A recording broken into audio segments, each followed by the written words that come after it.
தற்போது கோடை வெயில் நாளுக்கு நாள் அதிகமாக இருக்குது. ஆமாங்க. அது மக்கள் எவ்வாறு பாதுகாப்பாக இருக்க வேண்டுங்கிறத உங்களோட கருத்தை சொல்லுங்கள். உங்கள் பேர்? என் பேர் ராஜேந்திரன். ஓகே. இப்போது பொதுமக்கள் நாகை, நாகப்பட்டினம் எல்லாம் வெயில் அதிகமாக இருக்குது. இது கடலோர பகுதியாக இருக்கிற காரணத்தினால அதிகப்படியான வெயிலாக இருக்குது. அனைவரும் ஈவினிங்கில் ஒரு 5 மணிக்கு மேலே வெளியே வாங்க. குழந்தைகளை எல்லாம் வீட்டுக்குள்ளேயே வச்சுக்கிறீங்க. இப்போ கொண்டு வராதீங்க.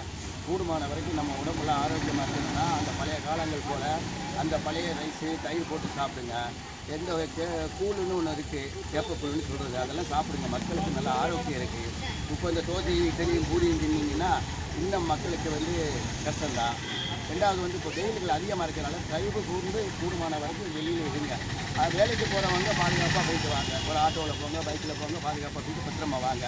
ஏன்னா இப்போ ஒரு நிலைமைகள் நாளுக்கு நாள் அதிக வெயிலாக இருக்குது. இந்த வெயிலுக்கு நீங்கள் தான் பாதுகாப்பாக இருக்கணும். பொதுமக்களை பாதுகாப்பாக வச்சுக்கிறீங்க, பிள்ளைகளை பாதுகாப்பாக வச்சுக்கிறீங்க.